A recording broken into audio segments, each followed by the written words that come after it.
আপনি যেদিন মরবেন সেদিনও মানুষ ভাত খাবে। এই গ্রামবাসী ধোকা ধোকা, মহল্লাবাসী ধোকা, এগুলো সব ধোকা, সব ধোকা। বন্ধুরা ধোকা, স্ত্রী ধোকা, এগুলো সব ধোকা। সব ওই রাত্রে খানা খাবে, আপনারে দাফন করে আসে।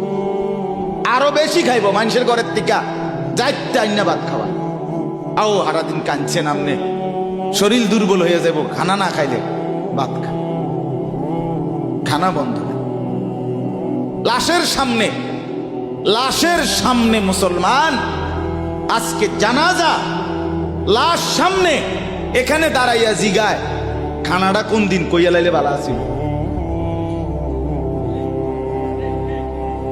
কি আহা আহা, মানুষ কার জন্য শিক্ষালেন? এই মানুষগুলো তারা আজকে জিগায় খানাটা কোন দিন। 4 দিন না খানাটা কি সোমবারে করলে ভালো হয় না মঙ্গলবারে করলে ভালো হয়? কত অনবুঝ করে লাইলে ভালো আছিল। লোকজন কি আর আবার পাইবেননি? হ্যাঁ, মানুষটিরে আবার কইটো আইবেন, আজকেই কইয়া লাইলে ভালো। ফলে জানাজার লাশের সামনে দাঁড়াইয়া আগে কইয়ালায় সবাই খেয়া